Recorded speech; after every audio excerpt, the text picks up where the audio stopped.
Hello students, कैसे हैं आप सभी। उम्मीद करता हूं सभी स्वस्थ होंगे, मस्त होंगे और आपकी पढ़ाई भी सुचारू रूप से चल रही होगी।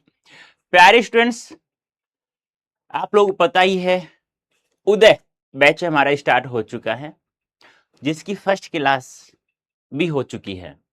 और उस फर्स्ट क्लास में हम लोगों ने बाल किशन जी के जीवन परिचय संबंध जितने भी एमसीक्यूज आएंगे वो सब हम लोगों ने क्लियर किया। और बातचीत जो निबंध है उसका सारांश भी हम लोगों ने बहुत अच्छे से पढ़ लिया था। उम्मीद कर सकता हूं किसी को उसमें कोई डाउट नहीं होगा। सबसे पहले उसे कि किसी को कोई डाउट है फर्स्ट क्लास सब ये भी कहा ही होगा। इन क्लास तो एक कहते हैं ना कि हाँ हाँ यार, मूल चैप्टर पढ़ लेते हैं उसको, क्योंकि आपके एग्जाम में आपको पता ही होगा। नहीं पता एक बार मैं बता देता हूं। एमसीक्यूज, पहली बात, सब एमसीक्यूज की हम लोगों ने चर्चा की थी। मैंने ये भी कहा था कि जहां जहां अंडरलाइन करूं, जो जी चीजें मैं बताऊं, सर नोट्स नहीं बनाया फर्स्ट क्लास का, देख लिया लेकिन क्लास फर्स्ट, हाँ बेटा कोई बात नहीं, बाद में बना लीजिएगा, ठीक है। एमसीक्यूज और एक पाठ का सारांश। पाठ का सारांश सबसे ज्यादा महत्वपूर्ण चीजें ये हैं, ठीक है। तो आज हम लोग मूल चैप्टर पढ़ेंगे, बातचीत। अपने दुख सुख की बातें करेंगे यार, है ना। कि आपको कहते हैं ना कि जब कोई भी दुख होता है एक दूसरे दोस्त को बता देते हैं, मन हल्का हो जाता है ना, मन संतुष्ट हो जाता है। ऐसा लगता है हाँ ठीक है, इस संसार में मेरा भी कोई है ना। हाँ चलो, हाँ चलो, कोई सी बुक नहीं लेनी। किसी कोई डाउट हो तो यहाँ ये डाउट बॉक्स है, इस डाउट बॉक्स को भर दीजिएगा आप लोग, ठीक है। इस जिसका समाधान हम लोग क्लास के एंड में करेंगे, ठीक है। आप लोग अब शांति से प्लीज पढ़ लीजिएगा, ठीक है। अब मैं कमेंट नहीं देखूंगा, ना कमेंट आप लोग कर पाएंगे, ठीक है। वरना फिर मेरा जो उद्देश्य है 100% मार्क्स वाला, 95% अधिक, जिसे मैं 100% कहता हूँ, वो मैं कैसे दिला पाऊंगा। क्योंकि मैंने कहा है कि मेरी क्लास में समय पे आइए और शुरू समय पे आओ, ठीक है, और शुरू से लेके अंत तक बने रहो। बस 100% मार्क्स मैं अपने आप दिला दूंगा, ठीक है। अब किसी को कोई कमेंट नहीं करना है, किसी को कुछ भी कमेंट करना है तो डाउट बॉक्स में आप लोग लिख सकते हैं। संबंधित साथ में समाधान में प्रत्येक क्लास की एंड में करता हूं, ठीक है। चलो, अब फर्स्ट क्लास में हम लोगों ने बाल कृष्ण भट्ट जी के जीवन परिचय संबंधित साथ में साहित्यिक उपलब्धियों का उल्लेख भी हम लोगों ने कर लिया था। साहित्यिक उपलब्धियां क्या है, इन्होंने क्या क्या लिखा, कौन कौन सी रचनाएं लिखी, कौन कौन से एग्जाम में सवाल आ सकते हैं, जीवन परिचय संबंधी कौन कौन सवाल आ सकते हैं।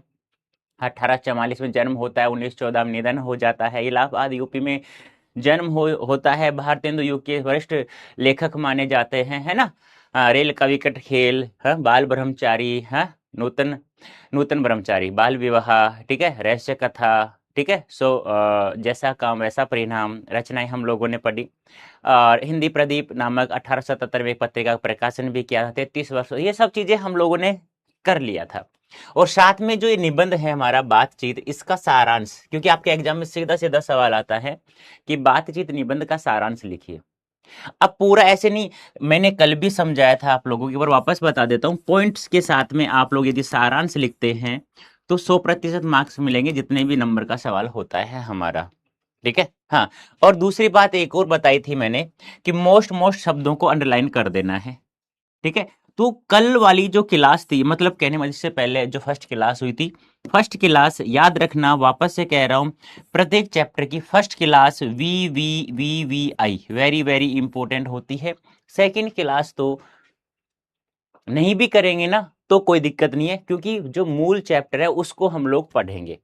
लेकिन ऐसा नहीं है कि नहीं पढ़ेंगे तो क्या। एक बात बताइए आप लोग मुझे, पूरे जीवन के बारे में जानने से पहले एक अच्छा गुरु होना बहुत जरूरी होता है, कि उस जीवन को हम लोग कैसे जिए। जैसे माता पिता आप लोगों को होते हैं ना, उसके बाद गुरु होता है ना। गुरु के रूप में मैं आपका बड़ा भाई हूं, ठीक है। तो आप बेझिझक होगे किसी भी प्रकार का, जहां आप लोगों को 95% अधिक अंक लेने में दिक्कत आ रही है, आप लोग कमेंट मुझे कर सकते हैं इस डाउट बॉक्स में। आज हम लोग बातचीत निबंध का जो मूल चैप्टर है, जिसे मूल निबंध या मूल पाठ हम लोग कहते हैं, उसको हम लोग पढ़ेंगे। साथ में इस चैप्टर से संबंधित कुछ क्वेश्चंस दिए हुए हैं हमारे चैप्टर के बाद में उनको भी हम लोग करेंगे। चिंता मत करो, जितने भी क्वेश्चन है उसका उत्तर मैं लेकर आया हूँ आप लोगों को। ऐसा नहीं कि मैं आपको दे दूंगा तुम लिख के लाओ ना, ऐसा बिल्कुल भी नहीं करूंगा मैं किसी भी चैप्टर के साथ में, क्योंकि आप लोगों को बना बनाया मैं दूंगा, अच्छे से मैं समझाऊंगा। बस आप लोगों को तो जैसा मैं कह रहा हूँ मेरे दोस्त, मेरे शेर शेरनियों, वैसे ही करना, जैसे मैं प्यार से नालायक बोलता हूँ, ठीक है नालायक को, तो जैसा कह रहा हूँ वैसे करना है आप लोगों को बेटा जी, आगे मेरे ऊपर छोड़ दीजिए। अब ये जो सारांश है ये वापस से मैं एक बार आपको बता देता हूँ। ऐसे पाठ का सारांश इस प्रकार से आप लोग ही ऐसे पॉइंट बना बना के आप लोग लिखेंगे। ऐसे जहां मैंने इनको बोल्ड किया है इनको आप लोग अंडरलाइन करना, इन शब्दों को। ज्ञानी मत बनना प्लीज, जैसा मैंने कहा है वैसा का वैसा लिख के आ जाना, इसको बस पीडीएफ मिल जाएगी। जिसको समझ में ऐसा कहता है ना कि यार सर जी मैं तो एग्जाम के बाद में एग्जाम के पास में पढ़ूंगा, तो कोई बात नहीं है, लेकिन मैं ये कहता हूँ स्कोरिंग सब्जेक्ट है। Economics, accounts, business studies 100% marks प्राप्त कर लेंगे आप लोग, मुझे पता है, क्योंकि हमारे पास टीचर से ऐसे हैं। और मैं चाहता हूं कि हिंदी लैंग्वेज आराम से आप लोग 99 अंक प्राप्त कर सकते हैं। 100 अंक भी आते हैं, 100% मार्क्स भी आते हैं, आपको पता हो तो आएंगे। ऐसे लिख के आना है आपको, ठीक है। ये मैंने आप लोगों को पढ़ा दिया था। एक सेकेंड। हम्म, हम्म, ठीक है। ये मैंने आप लोगों को पढ़ा दिया था, ठीक है। यहाँ तक हम लोगों ने ये उत्तम सरीका, ये हाँ यहाँ तक हम लोगों ने पढ़ लिया था, ठीक है बेटा दी। जिसने फर्स्ट क्लास नहीं देखी हो प्लीज निवेदन है आप लोग उसे पढ़े। अब देखो पाठ का आरंभ, यहाँ से हमारी किताब में पाठ का आरंभ करते हैं। अब आराम आराम से पढ़ना, मैं समझाऊंगा एक एक शब्दों को, उसको ध्यान में रखना है। इसे तो सभी स्वीकार करेंगे कि अनेक प्रकार की शक्तियां जो वरदान की भांति यानी वरदान की तरह ईश्वर ने मनुष्य को दी है। ये देखो ईश्वर की सबसे अच्छी वस्तु है ना मनुष्य ही है। और जिसको भी मनुष्य जीवन मिल गया ना, ये माना आप खुश नसीब है, आपका जीवन बहुत अच्छा है। बस उस जीवन कष्टदायक उसका होता है जो 15 से 25 साल तक अच्छे से नहीं पढ़ता है, जो कभी किसी का बुरा किया हो, किसी का बुरा सोचा हो या बोला हो, तो उसका वो हमेशा जीवन में दुख ही दुख पाता है। और जिसने रोजाना पढ़ाई की हो और कभी किसी का बुरा नहीं किया हो, ना सोचा हो, ना कहा हो, तो मुझे नहीं लगता कि ये जीवन पैसों वाला नहीं हो। और पैसा है तो आपको पता है खुशियां खुशियां तो हैं, मानता हूं। आप कहते हो नहीं गुरुजी पैसे से कुछ भी नहीं होता, आज के जमाने में पैसे से सब कुछ होता है ना। चलो, तो इसे तो सभी स्वीकार करेंगे, अनेक प्रकार की शक्तियां जो वरदान की भांति ईश्वर ने मनुष्य को दी है। उसमें वाक शक्ति भी एक है, बहुत सारी शक्तियां दी हैं भगवान ने हमें। उसमें सबसे बड़ी यदि मैं मानूं सबसे बड़ी शक्ति वाक शक्ति है, बोलने की ताकत, बोलने की क्षमता। जिससे हम लोग अपने हाव भाव को बता सकते हैं, अपने दुख सुख तो को बता सकते हैं एक दूसरे को, अपने अनुभवों का आदान प्रदान कर सकते हैं हम लोग। यदि मनुष्य की ओर इंद्रियां अपनी अपनी शक्तियों में अविकल रहती हैं और वाक शक्ति मनुष्य में न होती, तो हम नहीं जानते कि इस गूंगी सृष्टि यानी इस गूंगे संसार का क्या हाल होता। मनु जानवरों से बदतर जीवन हो जाता, गूंगा होता। यदि हम लोग गूंगे हों तो कैसे समझाएंगे, ऊ ऊ करके कितना समझाएंगे, नहीं समझा सकते हम लोग। तो कहते हैं ना कि बहुत बढ़िया शक्ति है हमारे पास। सब लोग लुंज पुंज से हो मानो कोने में बैठा दिए गए हो, जो कुछ सुख दुख का अनुभव हम अपनी दूसरी दूसरी इंद्रियों के द्वारा करते, उसे अवाक होने में यानी बिना बोले होने के कारण आपस में एक दूसरे से कुछ न कह सुन सकते। इस वाक शक्ति के अनेक फायदों में स्पीच, स्पीच जानते हो ना, भाषण, भाषण एक अलग चीज है, बातचीत करना एक अलग चीज है। देखो दो व्यक्तियों में और दो या तीन व्यक्तियों में जो बातचीत होती है ना, वो अंगूठे में नक के समान बताया गया, बहुत अच्छी बात है, जिसका एक उद्देश्य होता है। और तीन से अधिक हो जाते हैं ना, उसे राम रवल कहा गया है, जिसमें कहते हैं ना मजाक, बस टाइम पास जिसे कहते हैं, जिसका कोई तुक नहीं होता है। और कहते हैं ना कि एडिसन ने तो कहा है कि दो व्यक्तियों के मध्य बातचीत करना ही वाक शक्ति है, हमारी बातचीत करने का उद्देश्य होता है। स्पीच वक्तृत्व यानी कि बोलने वाला और बातचीत दोनों है, किंतु स्पीच से बातचीत का ढंग ही निराला है। बातचीत तो स्पीच तो क्या होता है कि मैं बोल रहा हूँ, सामने बैठी जनता है वो सुन रही है, उसका कोई सुनता है कोई नहीं सुनता है, बस उससे तो तालियां बटोरी जाती हैं। किसी ने सुना नहीं सुना, तालियां बज रही हैं तो वो बजा देता है, लो भाई मैं बजा देता हूँ, बातचीत में वक्ता यानी बोलने वाले को नाज नखरा जाहिर करने का मौका नहीं दिया जाता। बात तो सही है। वो जो स्पीच आ रहा है उसमें अब वो कुछ भी ऐड नहीं कर सकता किसी पे। हाँ, पहले से ही यदि सोचा होगा तो फिर कुछ नखरे वगैरह कर सकता है, वरना स्पीच देने में सब बातें भूल जाता है, इंसान के मन में ऑटोमेटिक आ जाती है, उसको पता है मुझे क्या बोलना है।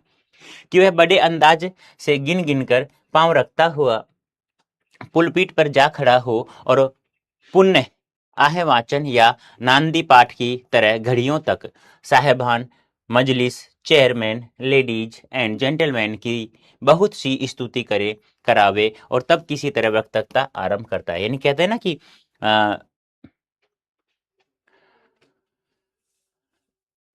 प्लीज राजेंद्र प्रसाद सांखला जी, आप आइए ना और बच्चों को दो शब्द कहिए। धन्यवाद अध्यक्ष महोदय, आपका बहुत बहुत धन्यवाद। इन सभी छोटे छोटे नन्हे मुन्ने बच्चों का बहुत बहुत आभार, जिसके साथ जिनके होने के कारण आज मैं यहाँ बना हुआ हूँ, और जो मैं चाहता हूँ उनका उद्देश्य क्या उसे मैं पूरा कर रहा हूँ। वो मुझसे नहीं, मेरे बच्चों और मेरे दोनों का जो विश्वास है, या दोनों का जो धैर्य है, या दोनों का जो तालमेल है, सामंजस्य है, वो जब एक साथ बैठ जाता है तो मेरा उद्देश्य पूरा हो जाता है। ये क्या हो गया? स्पीच तो हो गया, भाषण ही तो हो गया, उसे कहा जाता है। जहां कोई मर्म या नोक की चुटीली बात वक्ता महाशय के मुख से निकली कि ताली ध्वनि से कमरा गूंज उठा। यानी कुछ ऐसी, कहते हैं ना कि मौके पे चौका मार देना, कहते हैं ना, जैसे कि कोई बात है, कोई अच्छी सी है, चुबीली नुकीली बात है, किसी दूसरे को, किसी दूसरी पार्टी को या कोई व्यक्ति ने गलत किया है उसके ऊपर, कि वो उसके दिमाग में जाके टक देसी बोले कि हाँ ये तूने गलत किया है, देखो सामने वाला कह रहा है। तो ऐसी कोई बात कहने का मौका मिल जाता है। कहते हैं ना कि मौके पे बात कहनी चाहिए, फालतू ये बिना डिगी जीव इसको नहीं हिलाना चाहिए, है ना। बिना डिगी, इस पे जिसका कंट्रोल है वो दुनिया पे राज करेगा, सीधी सी बात है, मैं कल बताया भी था। गूंज उठा इसलिए वक्ता को काम खा, यानी कि खाम खा बिना किसी तकलीफ उठाए ढूंढकर कोई ऐसा मौका अपनी वक्तव्यता में लाना ही पड़ता है जिसमें करतल ध्वनियां अवश्य हो, यानी कि हाथों की आवाज, तालियों की आवाज जरूर हो। वही हमारी साधारण बातचीत का कुछ ऐसा घरेलू ढंग है कि उसमें न करतल दवनी का कोई मौका है, न लोगों के कह कहे उड़ाने की कोई बात ही रहती है। हम दो आदमी प्रेम पूर्वक संलाप कर रहे हैं। संलाप यानी होता है आपस में बातचीत करना। देखो बेटा, ये एक ऐसा चैप्टर है जिसे आप अच्छे से जानते हो, ज्यादा कुछ नहीं ना तो सारांश जरूर पढ़ लेना। और ये जो भी बातें मैं समझा रहा हूँ ये आप अच्छे से जानते हो। संलाप, अब कुछ चीज ऐसी होंगी जो शब्दों का अर्थ तुम्हें पता होना चाहिए। तो मैंने फर्स्ट लेक्चर में यानी फर्स्ट क्लास में मैंने कुछ शब्दार्थ दिए थे, उसको ध्यान रख लेना। संलाप यानी दो आपस में आदमी आपस में क्या करे, बातें कर रहे हैं। कोई चुटीली बात आ गई, हंस पड़े। अब कोई मजेदार बात आ गई तो दोनों दोस्त आपस में हंस पड़े, सीधी सी बात है। मुस्कुराहट से होठों का केवल फड़क उठना ही इस हंसी की अंतिम सीमा है ना। ये होठ आपस में, बस ये हंसी जब आ जाती है दोनों दोस्तों के आपस में तो बड़ा मजा आता है दोनों को। स्पीच का उद्देश्य सुनने वालों के मन में जोश और उत्साह पैदा कर देना है। भाषण जो सुनेगा और उसके मन में जोश और साहस उत्पन्न हो जाएगा। घरेलू बातचीत मन रमाने का ढंग है। घरेलू बातचीत करते हैं, मन टाइम पास करने का, मन रम गया है, मजा आ गया है, ये कारण है। उसमें स्पीच की वह संजीदगी बेकदर को धक्के खाती फिरती है, यानी बिना किसी कदर के वह धक्के खाती फिरती है। यानी कि ऐसा स्पीच में ऐसा बिल्कुल भी नहीं होता है, यानी भाषण जिसे कहते हैं। जहां आदमी की अपनी जिंदगी मजेदार बनाने के लिए खाने पीने, चलने फिरने आदि की जरूरत है, वहां बातचीत की भी उसको अत्यंत आवश्यकता है। जो कुछ मवाद या धुआं जमा रहता है वह बातचीत के जरिए बाहर बनकर बाहर निकल पड़ता है। यानी कि देखो, मवाद ये क्या होता है, धुआं ये क्या होता है, सुनो ध्यान से। मन में कुछ दुख है, कच कचरा बसा हुआ है किसी के मन के प्रति, या किसी के प्रति, या किसी ने कुछ कह दिया है हुआ है, तो वो कैसे निकलेगा धुएं के रूप में? जो अंदर रुग्ण स्थिति वाला रोगी जो बना रहा है, तो जो तुम्हें चिंता करा रहा है, जो तुम्हारा दिमाग खराब कर रहा है, आप एक दूसरे से बातचीत करेंगे ना तो भाप बनकर बाहर निकल, ध्वनि के रूप में बाहर निकल जाता है, उसे कहा गया है ये। भाप बनकर निकल, चित्त हल्का और स्वच्छ हो जाता है। चित्त यानी हृदय, हल्का, कहते हैं ना यार, हल्कापन महसूस हुआ। भाई आपसे बातें करता हूँ मैं, मुझे बहुत अच्छा लगता है, मतलब मन को हल्का मिल गया है, बहुत अच्छा लगा। स्वच्छ और परम आनंद से मगन हो जाता है हमारा दिल, हमारा हृदय। बातचीत का भी एक खास तरह का मजा होता है, बात तो सही है। मजा ही है बातचीत करने। मजा कब आता है? बातों से तो आता है। जब एक दो दोस्त, तीन दोस्त जब मिल जाते हैं, या 10-15 क्लासमेट एक साथ बैठ जाते हैं, तो फिर चलो शायरियाँ शायरियाँ होती हैं। कोई किसी की खींच रहा है, खींचना मतलब कोई किसी की मतलब बातें मजाक उड़ा रहा है, वो उसका उड़ा रहा है, वो उसके उड़ा रहा है, तो शायरियाँ हो रही हैं, गजलें चल रही हैं, तो बड़ा मजा आ जाता है ना? तो वही बात है।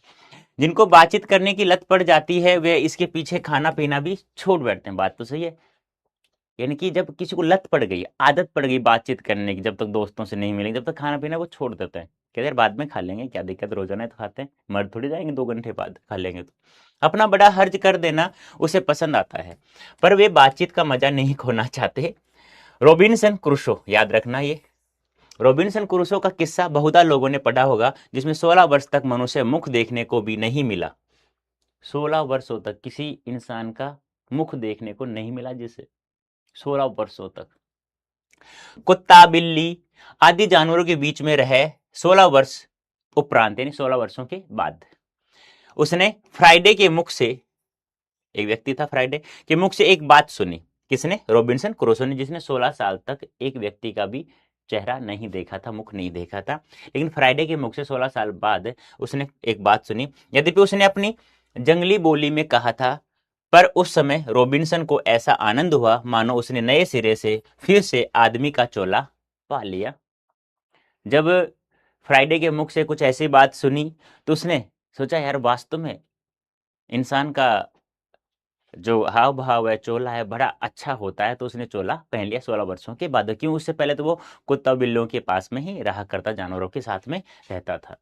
इससे सिद्ध होता है कि मनुष्य की वाक शक्ति यानी बोलने की ताकत में कहां तक लुभा लेने की ताकत, यानी लुभाना, मजा आनंद लेने की ताकत है वाक शक्ति में। किसी को सुनकर, जैसे आप कहते हैं ना, अरे गुरुजी आज तो मजा आ गया, वाह गुरुजी कितना अच्छा पढ़ाते हो यार, समझ में आ गया। तो वो किससे? मैं अपनी आवाज से, अपने विचारों के आदान प्रदान में आपको अच्छे समझा रहा हूँ, आपको 100 मार्क्स दिला रहा हूँ, तो आपको मजा आ जाता है। सीधी सी बात है ना। तो वही बात यहाँ है कि वाक शक्ति में बहुत बड़ी ताकत होती है। आप कहीं भाषण सुनते हो, आप में जोश आ जाता है ना। माता पिता कहते हैं पढ़ा कर, नालायक, ऐसे वैसे, ये है वो है, तो कहता है हाँ मैं पढ़ूंगा कल से, और कल से फिर नींद नहीं खुलती 4 बजे बाद, है ना। कोई बात नहीं। जिनसे केवल पत्र व्यवहार है, कभी एक बार भी साक्षात्कार नहीं हुआ, उन्हें अपने प्रेमी से बात करने की कितनी लालसा रहती है, इच्छा कामना रहती है अपने प्रेमी से। अपना आभ्यंतरिक भाव यानी अपने अंदर का भाव दूसरे पर प्रकट करना, उसका आशय आप ग्रहण कर लेना शब्दों के ही द्वारा हो सकता है। सच है, जब तक मनुष्य बोलता नहीं तब तक उसका गुण दोष प्रकट नहीं होता। बात तो सही है।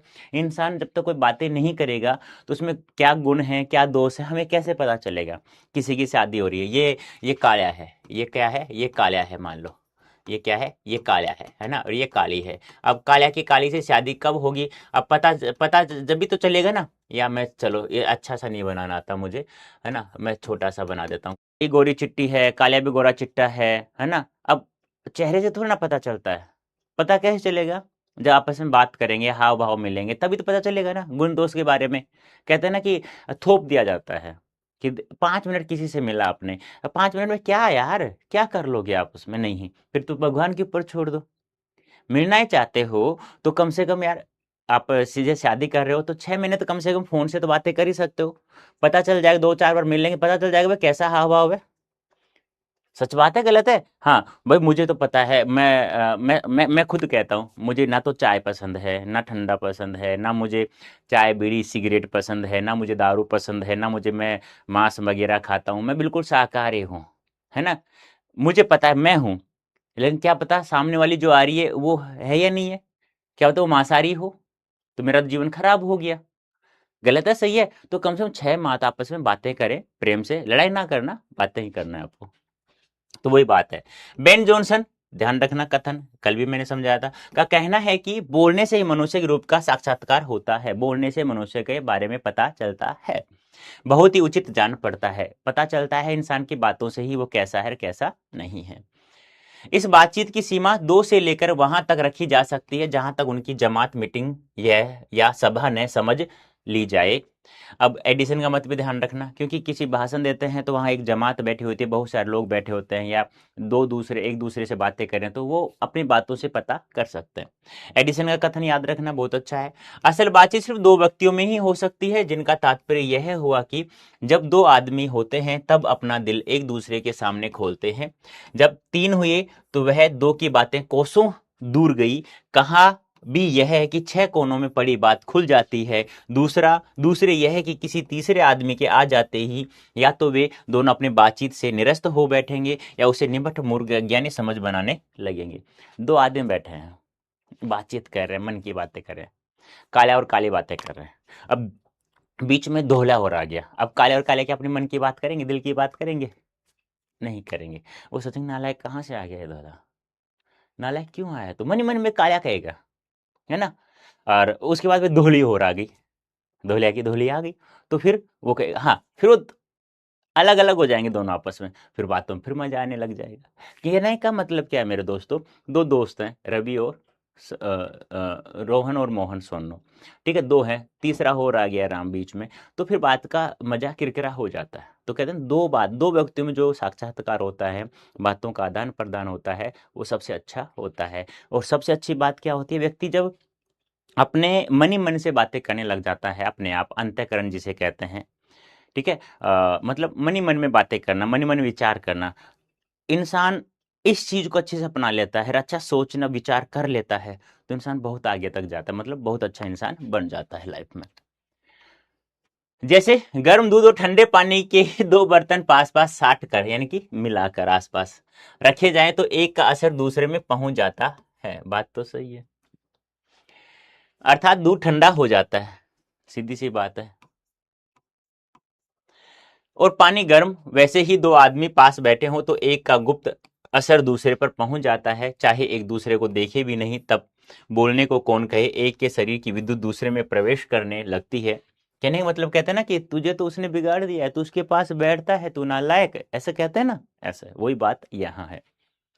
जब पास और अच्छा कर दिया, अरे ये तो उसके पास बैठा था, अच्छा बच्चा था, मुझे पता था वो, तभी तो मेरा बेटा ने भी ऐसा किया, तो वो बात है यहाँ पे।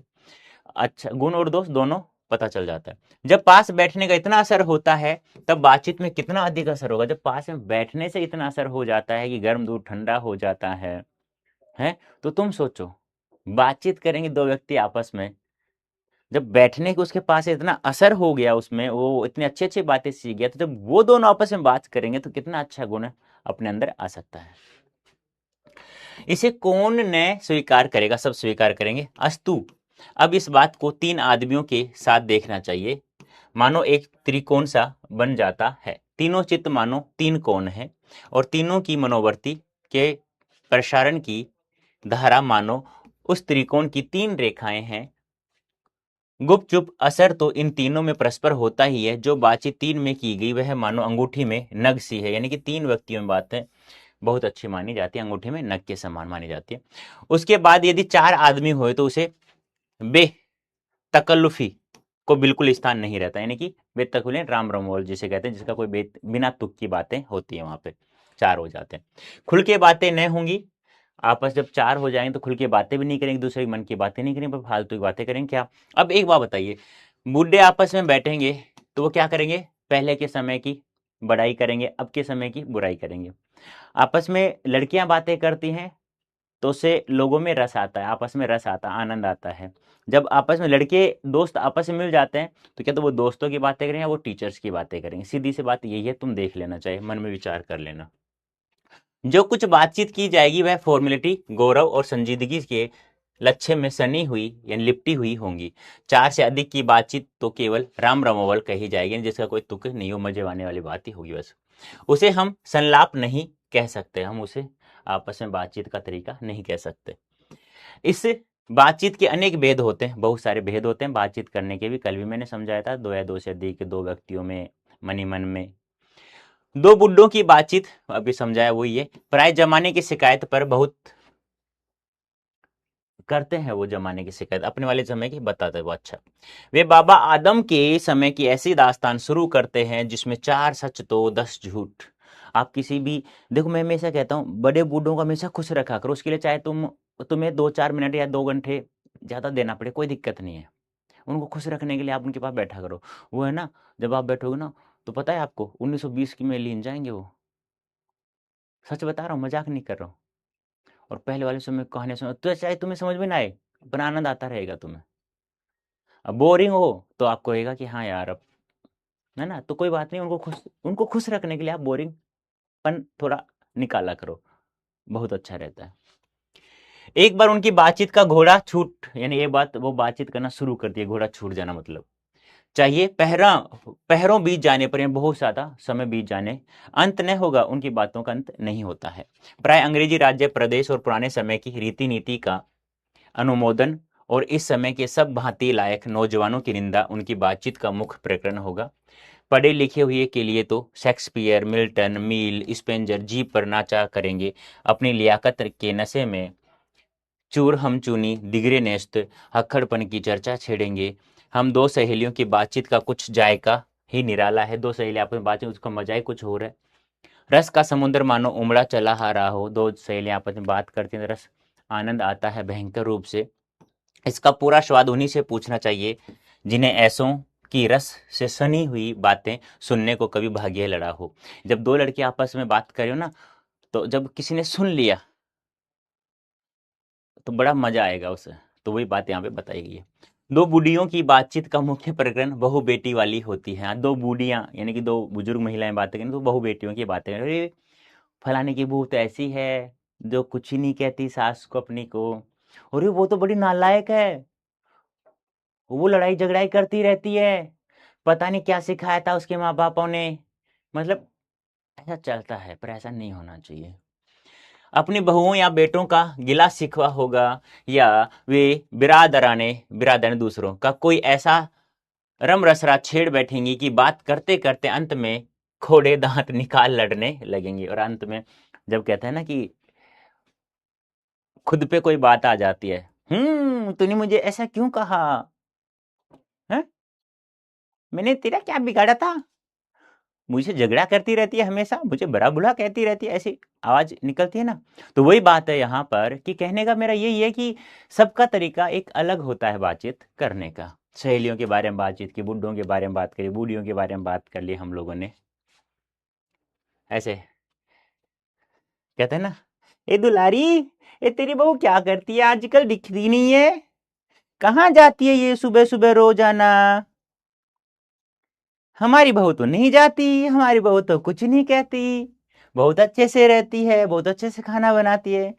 अब दुलारी ने एक दिन देख लिया उसी की बहू को, उसका अच्छी सुना रही थी, तूने ऐसा क्यों कहा मेरे बारे में, तो उसने देख लिया। अब वो कहते हैं ना कि यार आपको अपने बहुत सारी बातें किससे करते रहेंगे अपन, तो ऐसे रोजाना पढ़ते रहेंगे, बस जो मैं समझा रहा हूँ उसको समझते रहना, ठीक है। लड़कों की बातचीत, अब लड़कों की आ गई है। खिलाड़ी हुए तो अपनी अपनी तारीफ करने के बाद वे कोई सलाह गांठेंगे जिससे उनको अपनी शैतानी जाहिर करने का पूरा मौका मिले। स्कूल के लड़कों की बातचीत का उद्देश्य अपने उस्ताद की शिकायत या तारीफ या अपने सहपाठियों में किसी गुण अवगुण या कथोपकथन होता है, बातों से सहपाठियों दोस्तों की बातचीत होगी, या अपने गुरुजी उस्ताद अपने गुरुजियों के बारे में गुण और दोषों के बारे में चर्चा करेंगे। और वो सांकला है ना, सांकला बड़े प्यार से पढ़ाता है, कभी डांटता ही नहीं है। और एक दिन मान लो डांट दिया, अरे भाई वो तो बहुत डांटता है यार, शुक्र करो हम ऑनलाइन पढ़ रहे ऑफलाइन नहीं पढ़ते, वो बहुत पीटता हमें तो। नहीं बेटा नहीं पीटता, ठीक है। पढ़ने में कोई लड़का तेज हुआ तो कभी अपने सामने दूसरे को कुछ नहीं गिनेगा, सुस्त और बोधा मेरे जैसा बेचारा, मेरे जैसा तो नहीं, किसी बच्चे जैसा, है ना, सुस्त तो बिल्कुल बोधा, तो दबी बिल्ली का सा स्कूल भर को अपना गुरु ही मानेगा। इसके अलावा बातचीत की और बहुत सी किस्में हैं, राजकाज एंड राज शासन की कई बात, व्यापार संबंधी बातें, दो मित्रों में प्रेम आलाप इत्यादि। इसको तो बहुत अच्छे समझ गए होंगे तुम नालायक को, है ना। हाँ, व्यापार को भी समझना अच्छे से, पढ़ाई को भी समझनी है। हमारे देश में अशिक्षित लोगों में बत कही होती है, यानी बात कुछ बातें ऐसी होती हैं शिक्षितों में जो चलती रहती हैं। लड़की लड़के वालों की ओर से एक एक आदमी बिचवई होकर दोनों में विवाह संबंधी कुछ बातचीत कर, बिचवई जानते हो ना, बिचौला जिसे कहते हैं। जैसे ये काला है और ये काली है, अब एक बिचौला होता है, तो इसके पापा लड़की के पापा है या लड़के के पापा को आपस में मिलाने वाला ये बिचवई, ये बिचौला होता है, जो इनको तो शादी कराने में बड़ा ही योगदान होता है। और अच्छी लड़की मिल गई तो बड़ाई करेंगे, और अच्छी लड़की नहीं मिली तो बेचारे का गालियां गालियां मिलती हैं बेचारे को। उस दिन से बिरादरी वालों को जाहिर कर दिया जाता है कि अमुक की लड़की का अमुक के लड़के के साथ विवाह पक्का हो गया है, फलाने के लड़के की शादी फलाने के लड़के के साथ शादी पक्की हो गई है। अच्छे अच्छे मन मिल गए दोनों के, लड़के लड़की के, तो बहुत बिचौलियों को बहुत मतलब याद भी कोई नहीं करता, शायद मुझे नहीं लगता याद करेगा। और लड़ाई झगड़ा हो गया तो बेचारे को कितनी गालियां पड़ती हैं। इसको इसको इसको पता था मैं ऐसी नहीं हूँ, इसने मुझे ऐसा लड़का क्यों मिलाया, ये इसका नालायक है। और गांव में ऐसे कहते हैं इसको सत्यानाश जाए, गांव में तो ऐसे भी कह सत्या मतलब इसका बुरा ही बुरा हो, ऐसे भी कह देते हैं। पर यार उसका कोई उसमें दोष नहीं है, सब ऊपर वाला करता है, सबके अपने अपने वो पहले कर देता है जो भी कुछ है, बस उसमें कुछ आपको चेंजिंग करना होता है। आपने अच्छे से पढ़ाई की, कभी किसी का बुरा नहीं किया, ना सोचा ना कहा, तो आपके पास बहुत अच्छी ज़िंदगी होगी। और ज़िंदगी में यदि ये गुण अपना लिए, रोज़ाना पढ़ने वाला, कभी किसी का बुरा नहीं कहना, ना सोचना ना बोलना, ना कहना ना सोचना और ना करना, सॉरी, ये कर लिया, सच बता रहा हूँ कभी लाइफ में कोई मुसीबत नहीं आएगी। आपकी मर्जी आ गया तो आप। और यह रस्म बड़े उत्सव के साथ की जाती है, रस्म जो होती है ना शादी वाली, बड़े उत्सव के साथ की जाती है। चंडू खाने की बातचीत भी निराली होती है, निदान बात करने के अनेक प्रकार और ढंग हैं। यूरोप के लोगों, यूरोप यानी यूरोप के लोगों में बात करने का हुनर है, जिसे आर्ट ऑफ कन्वर्जेशन कहा गया है यूरोप में। यहां तक बढ़ा कि स्पीच और लेख दोनों इसे नहीं पाते। इसकी पूर्ण शोभा काव्य कला प्रवीण विद्वान मंडली विद्वानों की मंडली में है। ऐसी चतुराई के प्रसंग छेड़े जाते हैं कि जिन्हें सुन कान को अत्यंत सुख मिलता है, कानों को बहुत अच्छा शांति मिलती है, आनंद आता है, सुख मिलता है। सुहृद गोष्ठी इसी का नाम है। सुहृद गोष्ठी की बातचीत की यह तारीफ है कि बात करने वालों की लियाकत अथवा पंडिताई का अभिमान या घमंड या कपट कहीं एक बात में प्रकट न हो। वर्ण क्रम में रस का आभास पैदा करने वाले शब्दों को बरकते ये चतुर सियाने अपनी बातचीत को सरस सरस रखते हैं। कहने का मतलब क्या है, आपने देखा होगा कहीं पे 4-5 लोग बैठ जाते हैं तो चतुर सियाने लोग हैं ना, अपनी बात को जल्दी से रखने में तैयार रहते हैं। आनंद आ गया तो सब मजा ले लेते हैं, नहीं आया तो उसकी बड़ी बेइज्जती कर देते हैं वहां पे, सीधी सी बात यही है। वह रस हमारे आधुनिक शुष्क पंडित की बातचीत में है, जिसे शास्त्रार्थ कहते हैं, कभी आवेगा ही नहीं। मूर्ख और बठेर की लड़ाइयों की झपटा झपटी के समान उनकी निरस यानी कि बिना रस की बातें, कांव कांव में सरस संलाप की चर्चा ही चलाना व्यर्थ है, जिसमें मजा ही नहीं है जिन बातों में। हमें पढ़ूं और मुझे पढ़ा है बताया है कि जब तक बच्चों को रस नहीं दूं मैं, आनंद नहीं दूं मैं, जब तक 2-4 शायरियाँ नहीं सुना दूं, 2-4 को मैं नालायकों को 2-4 को कुछ कह नहीं दूं, जब तक किसी को मजा नहीं आता। सीधी सी बात है। और पढ़ने वाले को ये बातें गलत लगती हैं, और नहीं पढ़ने वाले को ये बात अच्छी लगती है, और मीडियम वालों को वो निकल जाता है 99 मार्क्स तक, और जो पढ़ने वाला है वो उसे 100% कर देता है। और जो नालायक होता है, जो रस की बातें आनंद वाली बातें खींची, वो यहाँ पे गिर जाता है। बहुत कम है ये, ध्यान रखना ये वाले। तो वो बात यहाँ है। वरन कपट और एक दूसरे को अपने पांडित्य यानी अपने चतुर समझदार चालाक जो अपने आप में समझते हैं कि प्रकाश के बाद में प्रास्त करने का संघर्ष आदि रस का आभास की सामग्री वहां बहुतायत के साथ आपको मिलेंगी। घंटे भर तक कांव कांव करते रहेंगे तो कुछ न होगा। कांव कांव मतलब जिनकी बातों में कोई तुक न हो, जिनकी बातों का कोई रस न हो, आनंद न आए, उसे कहते हैं कांव कांव करना। राम रमोल जिसे कहा गया 4 से अधिक लोगों की मध्य बातें। बड़ी बड़ी कंपनी कारखाने आदि बड़े से बड़े काम इसी तरह पहले 2-4 दिल्ली दोस्तों की बातचीत से शुरू किए गए, उपरांत बढ़ते बढ़ते यहाँ तक बढ़े कि हजारों मनुष्य की उनसे जीविका चलने लगी और साल में लाखों की आमदनी होने लगी। 25 वर्ष के ऊपर वालों की बातचीत अवश्य ही कुछ न कुछ सार गर्भित होती है। मैंने कहा ना 25, वर्ष तक आपने अच्छे से पढ़ लिया, और 25 साल बाद आपस में आप जब बातचीत करोगे, जब बातचीत करो सार गर्भित, यानी उसका कोई उद्देश्य होता है, उन बातों को तुक होता है कि हाँ यार हमें इस प्रकार से आगे दौड़ना चाहिए, होगी। अनुभव और दूरंदेशी से खाली नहीं होगी, यानी अनुभव से भरी हुई होगी, फालतू की बातें नहीं होंगी। 25 से नीचे की बातचीत में यद्यपि अनुभव, दूरदर्शिता और गौरव नहीं पाया जाता, यानी कि 25 से नीचे वाली बातचीत को क्या आता है, बस एक ही चीज सूझती है कि खाने को अच्छा मिले, पहनने को अच्छा मिले, प्यार व्यार हो जाए किसी से, और बातचीत करें बस फालतू की, बस यही चलता रहता है। पर इसमें एक प्रकार का ऐसा दिल बहलाव और ताजगी रहती है जिसकी मिठास उससे 10 गुनी चढ़ी बढ़ी है। मेरा कहने मतलब क्या है, आप सब कार्य करो, सब करो आप, जो भी सब करते हैं, लेकिन उसके साथ साथ यदि आपने रोजाना पढ़ना और कभी किसी का बुरा करना, सोचना और कहना, ये भी रोजाना पढ़ा और ये नहीं किया, सच बता रहा हूँ, आपकी जिंदगी में चार चांद, बहुत अच्छी जिंदगी हो जाएगी आपकी। पर सब कार्य करो, पर रोजाना पढ़ना जरूर।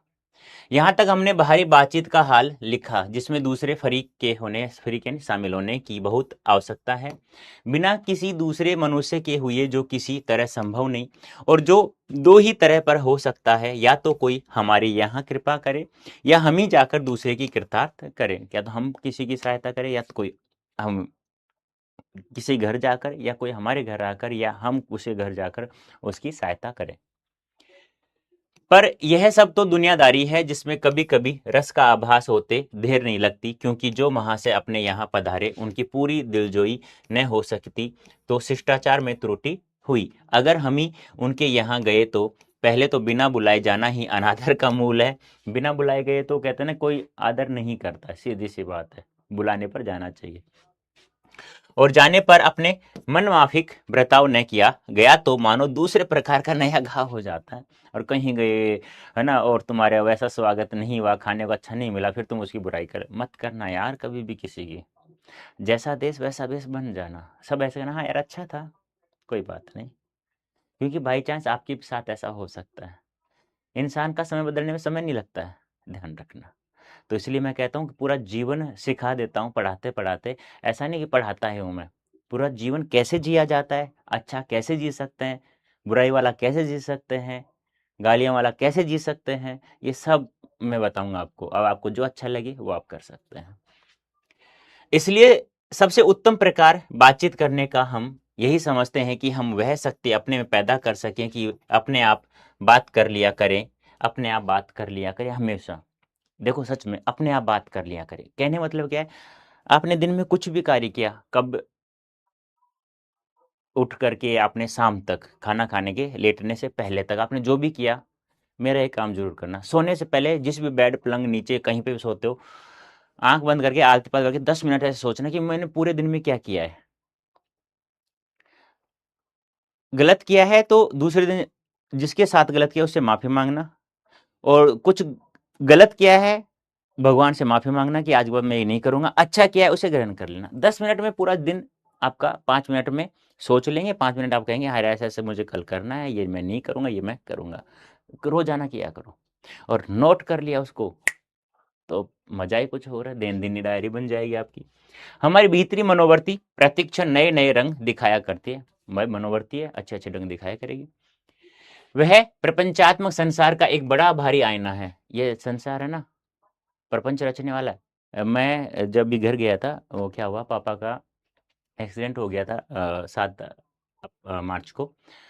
तो उनकी क्या है, राइट साइड की पसलियाँ, 7 पसलियाँ टूट गई और ये कंधा फ्रैक्चर हो गया।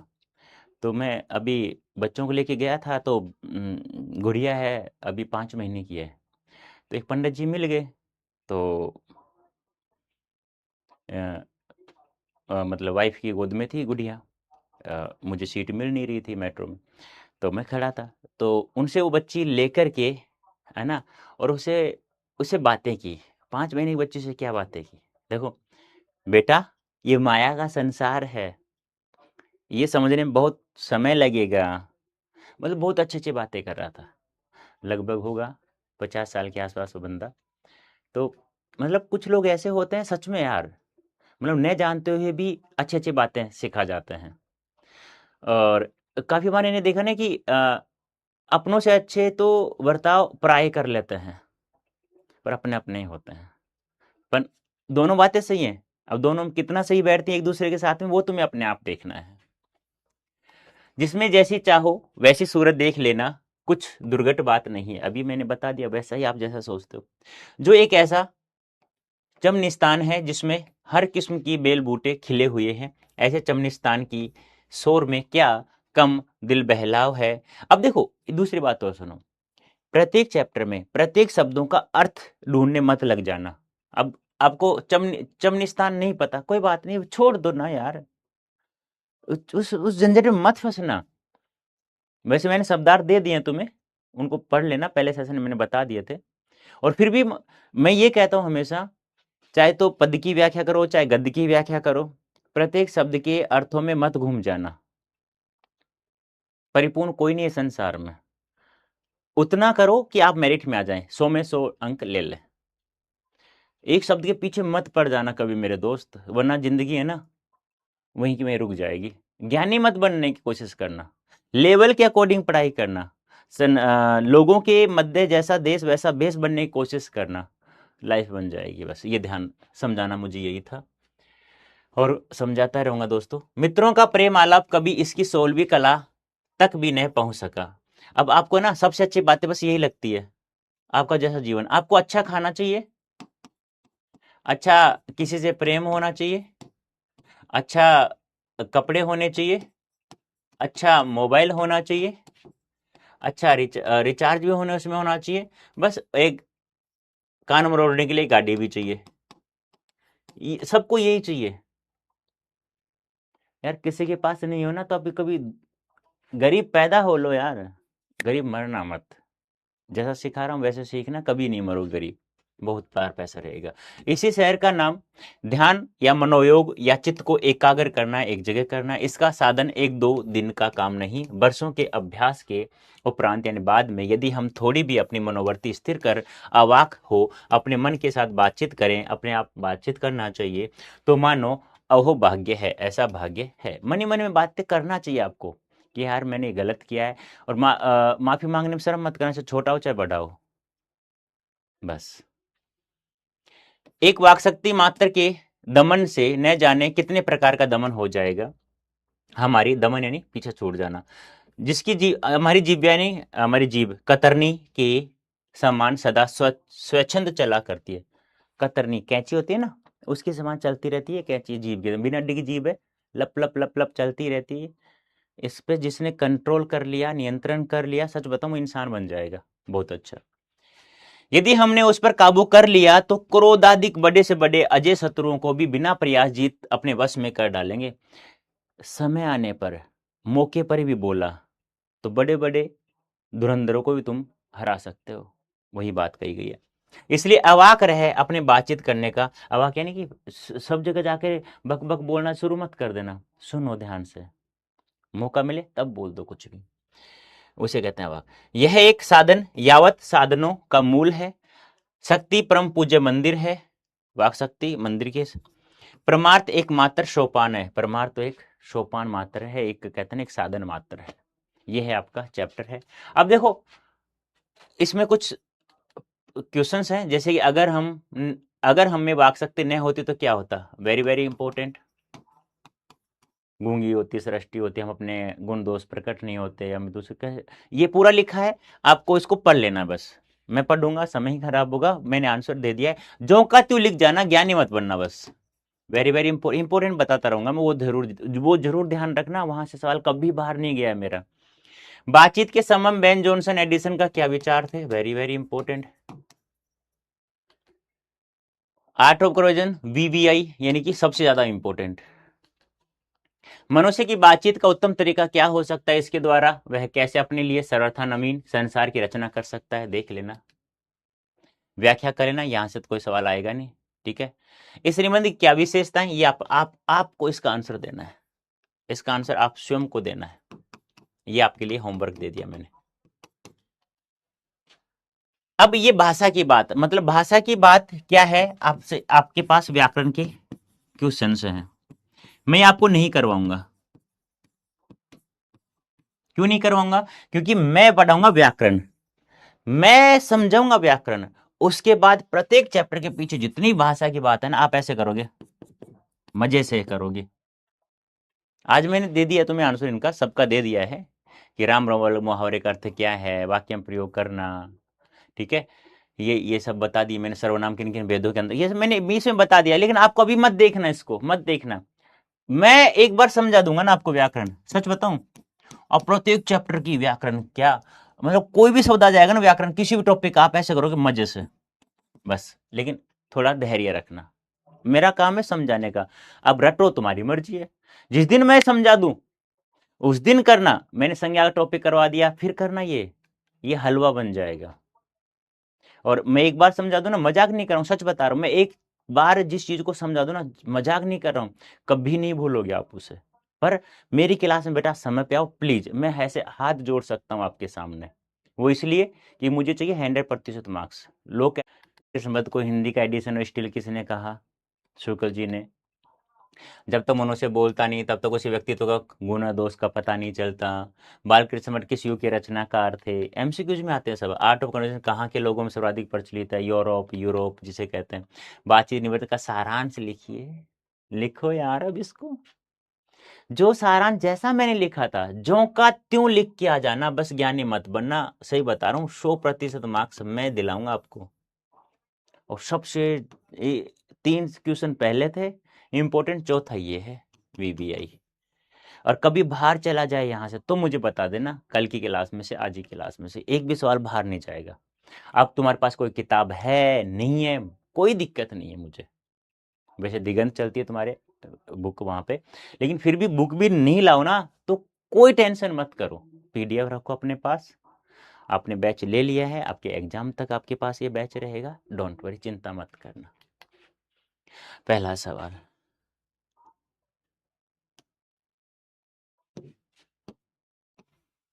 जल्दी से बता दो, कौन सी बात फालतू की बातें भी करेंगे मतलब? जन्म कहाँ हुआ? इलाहाबाद, यूपी में। कौन सा ऑप्शन है? डी। अब ये 30 सेकंड तो यार इसमें देना ही पड़ता है मुझे, 30 सेकंड की क्वेश्चन है नहीं वैसे। मैं एक बार कमेंट ओपन कर देता हूँ आपको, है ना, तो आप फालतू की बातें मत करना प्लीज, वरना फिर मैं ऑफ कर दूंगा। पढ़ना, फिर बाद में हम लोग क्लास के आने बाद आया इसमें तो ये इन बच्चे, कश्यप साहब ने 2.08 में दिया। अब देखो इसमें आलम साहब ने 1.99 सेकंड में आंसर दिया है, सही। कश्यप साहब ने 2.08 में दिया, ज्योति ने 2.17 सेकंड में दिया, महात्मा गांधी ने दिया। मतलब इन बच्चों ने 10 बच्चों का नाम आया इसमें, तो ये इन बच्चों ने टॉप हैं। फर्स्ट नंबर है आलम का, दूसरा है कश्यप का, तीसरा है ज्योति का। तो ये बाद में लीडर बोर्ड आपको मैं दिखा दूंगा, ठीक है। नेक्स्ट सवाल। अब मैं आपको, मुझे अब कमेंट करना, मैं आपके कमेंट ओपन कर देता हूँ अब। बातें कम करना प्लीज, तो मुझे कमेंट दिखने चाहिए। बताओ, नेक्स्ट सवाल आपके सामने आ चुका है। बालकृष्ण भट्ट ने एंट्रेंस परीक्षा कब उत्तीर्ण की? थोड़ा सा ध्यान रखना, बस आपको जैसा मैंने कहा है ना, जितना पीडीएफ दिया है ना, बस उसको ध्यान रखते रहना।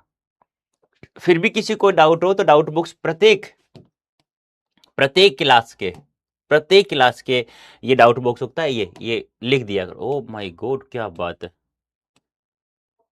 भाई, आज तो इसको भी देने में समय लगे, क्या बात है। तो बहुत सारे डाउट डाउट आए हैं भाई, देखते हैं आज पढ़ते हैं क्या। भट्ट जी द्वारा रचित उपन्यास कौन सा है, बताओ? आज 36 में लिखा गया है, राइट आंसर।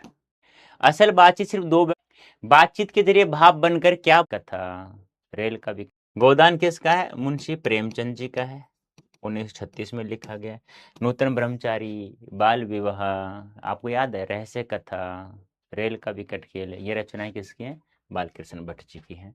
तो D option is right answer. Next, बातचीत के जरिए भाव बनकर क्या बाहर निकल जाता है? क्या बाहर निकल जाता है? मवाद और धुआं निकल जाता है, ध्यान रखना। असल बातचीत सिर्फ दो व्यक्तियों में हो सकता, हाँ हाँ हाँ, बताओ किसने कहा कि असल बातचीत सिर्फ दो व्यक्तियों में होती है? ऐसा कथन किसने कहा है? बता सकते हो मुझे ऐसा कथन किसने कहा? एडिसन ने कहा या जॉनसन ने कहा? बता एडिसन। तो ये ध्यान आपको रखना है बेटा जी। बातचीत निबंध के निबंधकार बहुत वेरी वेरी इंपॉर्टेंट। ये भी सवाल इंपॉर्टेंट है। मवाद धुआं वाला ये भी इंपॉर्टेंट है और ये भी इंपॉर्टेंट है, ये भी। ठीक है, ध्यान रखना इनको। निबंध के रचनाकार कौन है? बालकृष्ण भट्ट। बातचीत साहित्य, हाँ हाँ अच्छा सवाल है, बताओ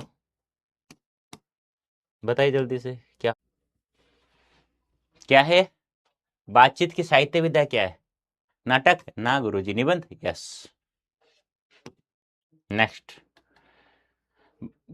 बट किस पत्रिका का संपादन करते हैं? 33 वर्षों तक करते हैं।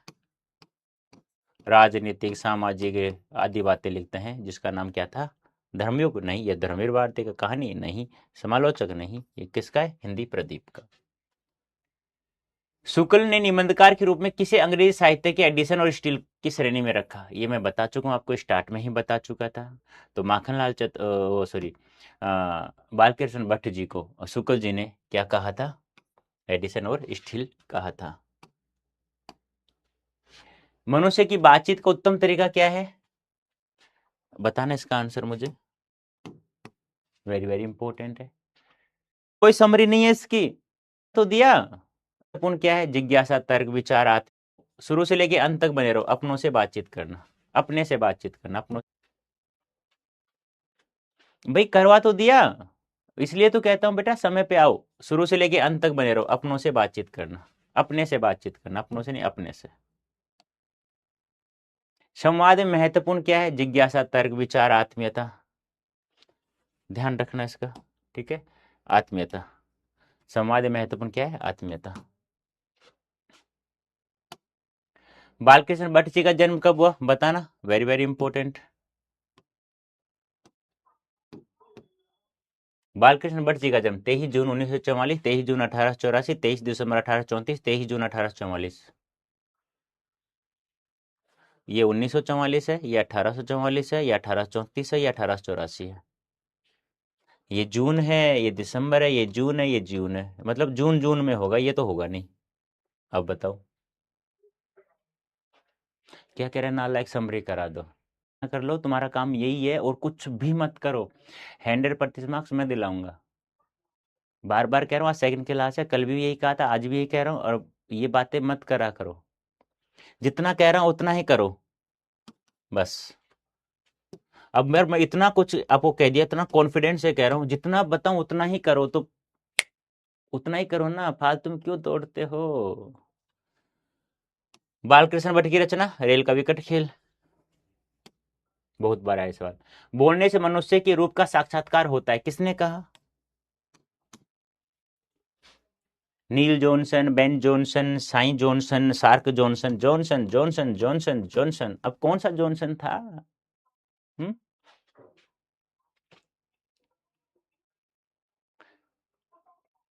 Very good, Ben Johnson. अब तक तो आंसर दे दिया होगा, जिसने जिसको पता तो उसने दे दिया होगा। कौन सी रचना बालकृष्ण भट्ट की नहीं है? सद्भाव का भाव, सो अजान, एक सौ जान, परीक्षा गुरु, नूतन ब्रह्मचारी। बालकृष्ण भट्ट की कौन सी रचना नहीं है? देखो, ये कन्फर्म है, ये कन्फर्म है, अब इनमें कन्फर्म नहीं है तो लिखनी, ये तो पता है लाला श्रीनिवास दास का है, तो सद्भाव का अभाव भी है, सद्भाव का अभाव। रोबिन क्रूसो ने 16 वर्ष के बाद किसके मुख से एक बात सुनी? 16 वर्षों तक इन्होंने मनुष्य का मुख भी नहीं देखा था। कुत्तों जानवरों के साथ रहा, कुत्तों बिल्लियों के साथ, लेकिन किसके मुख से एक बात सुनी थी? फ्राइडे के मुख से नाम सुन। फिर उसने जब से मनुष्य का चोला पहन लिया। बातचीत के माध्यम से बालकृष्ण भट्ट का बतलाना चाहते हैं, संवाद की शैली बातचीत की शैली है। हिंदी प्रदीप नामक मासिक पत्र कब से निकालना प्रारंभ किया? Very very important. 1890, 1877, 1884, 1888। बताओ बेटा जी।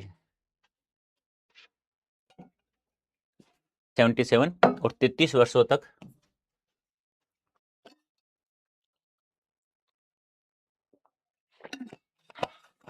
वेरी गुड, 1877 और 33 वर्षों तक प्रकाशन करते रहे। नाटक के प्रारंभ में होने वाले मंगल पाठ को क्या कहा जाता है? नंदी पाठ। सही है ना? हाँ, नंदी पाठ ये रहा ना आंसर इसका, देखो दिया हुआ है। अब देखो ज्यादा कुछ नहीं कहूंगा, समरी की मैं बात करूँ ना तो बस जो सारांश है, बातचीत करने का तरीका क्या है, धुआं और मवाद को याद रखना, दो में बातचीत करने का कौन कौन से गुण है, एडिसन का कथन याद रखना, ठीक है, और ऐसे ही एडिसन का याद रखो, बेन जॉनसन का याद रखना, ठीक है। तो कहने का मतलब क्या है, सारांश ये सब ज्यादा महत्वपूर्ण है आपका, और कुछ भी नहीं कहूंगा। बातचीत करने, राम रमोवल क्या होता है उसको ध्यान रखना, ठीक है। सबसे अच्छा बातचीत करने का तरीका कौन सा है, स्वयं से बातचीत, वो ध्यान रखना है। बातचीत करने के कितने तरीके होते हैं वो ध्यान रखना है। मन चित्त हल्का कब होता है, हृदय हल्का कब होता है, वो ध्यान रखना है, आपको ज्यादा कुछ नहीं करना। होमवर्क की अब ये सुनो, ये है आप लोगों के लिए इंपॉर्टेंट होमवर्क, सुनो। देखो बेटा, वापस से बता देता हूँ, प्रत्येक क्लास का होमवर्क बता रहा हूँ, प्रत्येक चैप्टर का होमवर्क बता रहा हूँ, लिख देता हूँ। जितना पढ़ाया उसको मैंने समझाया, बस आपको समझना है। उन नालायक को कह रहा हूँ, ये जो नहीं आते हैं क्लास में, लेट आते हैं, ये काम बस आपको मेरी क्लास में समय पर आना है, और शुरू से लेकर अंत तक आपको बैठना है, बस। ये आराम से आ जाएगा। ये उसी को नहीं आएगा जो समय पे नहीं आया, शुरू से लेकर अंत तक नहीं, और जो फालतू की बातें करता रहता है। बस जितना पढ़ाया है ना, बस वही पढ़ना है, जो इतना पढ़ाया है वही पढ़ना है, बस। और फालतू ज्ञानी ज्ञानी मत बनना प्लीज बेटा, निवेदन है आप लोगों को बार बार, ज्ञानी मत बनना। जिस क्वेश्चन का आंसर और जिसका आंसर उत्तर मैंने दे दिया है, बस उसी को ज्यों का त्यों लिख के आ जाना, ज्यों का त्यों। व्याकरण उंगलियों में सिखा दूंगा, डोंट वरी। निबंध लिखना उंगलियों पे सिखा दूंगा, पत्र लिखना उंगलियों पे सिखा दूंगा, वो मेरा काम है। बस मैं जितना बता उतना, मैं इतना कर लिया ना जो कहती हूँ, सच बताऊं मैं 100% मार्क्स में दिलाऊंगा हिंदी में।